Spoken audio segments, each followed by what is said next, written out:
He laughed at humanity's weak weapons, until her dreadnought turned his fleet to ash. Admiral Vexthak's mandibles clicked in amusement as he reviewed the human fleet's tactical readout.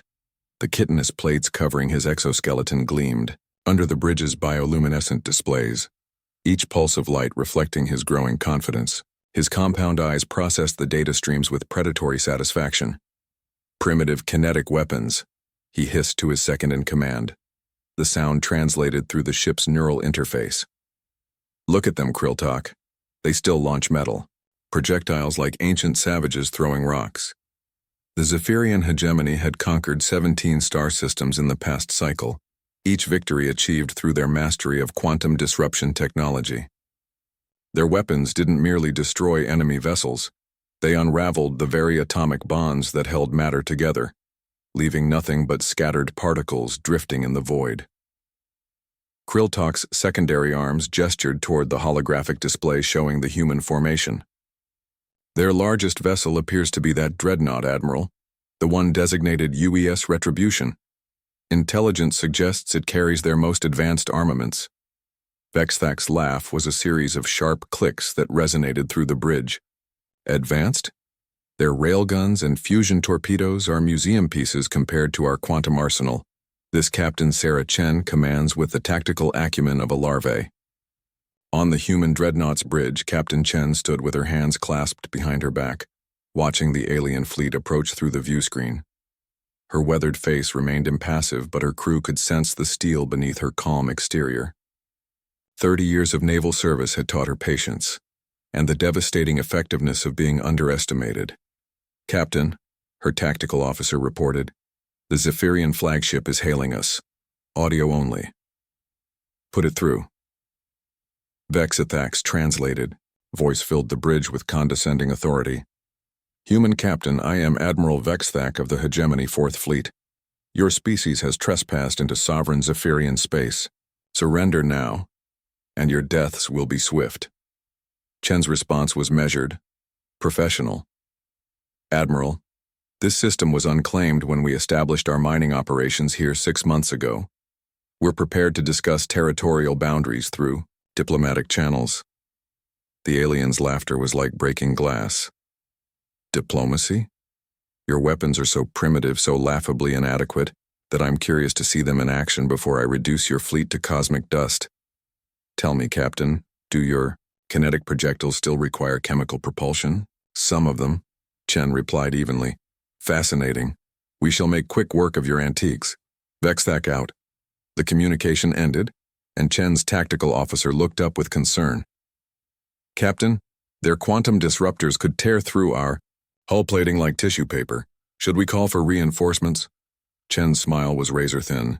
Mr. Torres, sometimes the old ways are the best ways. Bring all weapon systems online, target their flagship.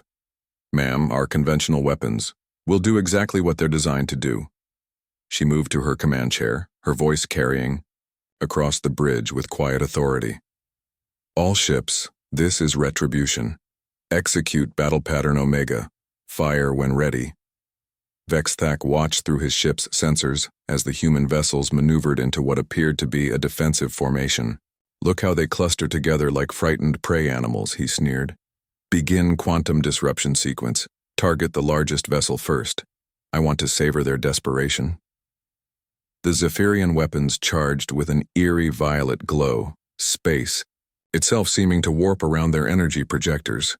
But before they could fire, the human dreadnought's main batteries erupted in brilliant flashes. What emerged from those barrels wasn't the crude projectiles Vexthak expected. The first salvo consisted of relativistic kill vehicles. Tungsten rods accelerated to 15% of light speed. At that velocity, each projectile carried the kinetic energy of a small nuclear weapon, and the laws of physics became humanity's greatest ally. The second salvo was even more devastating. Antimatter-tipped warheads, their exotic matter containment, fields barely containing annihilation itself until the moment of impact. The third salvo defied Zephyrian understanding entirely. Weaponized singularities, microscopic black holes that would evaporate in nanoseconds but create gravitational disruptions that could shred molecular bonds. Vexthak's flagship, the Pride, of Zephyr, disappeared in a cascade of exotic energy as relativistic tungsten punched through its hull at speeds that made armor meaningless. The antimatter warheads that followed vaporized what remained, while the weaponized singularities created gravitational eddies that pulled in debris from neighboring vessels. "Impossible!" Vexthak shrieked as his bridge systems failed around him. "These are kinetic weapons, primitive chemical rockets." "Admiral," Kriltok's voice was filled with terror as he processed the tactical data. "The humans aren't using chemical propulsion. Their projectiles are achieving relativistic velocities through electromagnetic acceleration. And those secondary weapons, they're antimatter-based." Vexthak's compound eyes focused on the readings, his earlier arrogance crumbling like his fleet's chols. "But antimatter, the containment requirements alone." "Sir, their Dreadnought is firing again." The second volley from the UES Retribution targeted the Zephyrian cruisers.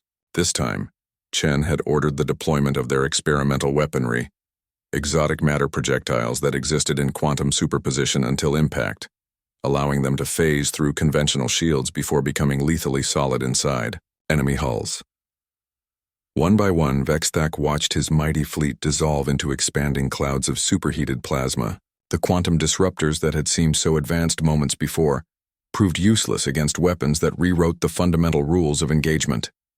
"All vessels, retreat," Vexthak commanded, but only 3 ships remained functional enough to respond to his orders.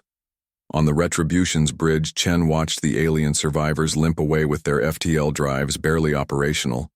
Her tactical officer looked up from his console with something approaching awe. "Captain, their retreat vector suggests they're heading back to Zephyrian space. Should we pursue?" Chen shook her head. "Let them go, Mr. Torres. Sometimes the best victory is the one that teaches your enemy to respect you." As the Zephyrian remnants disappeared into hyperspace, Chen allowed herself a small smile. Humanity had always been underestimated, their tools dismissed as primitive, their tactics scorned as crude. What their enemies never understood was that humans didn't just use technology. They perfected it, pushed it beyond theoretical limits, and turned physics itself into a weapon.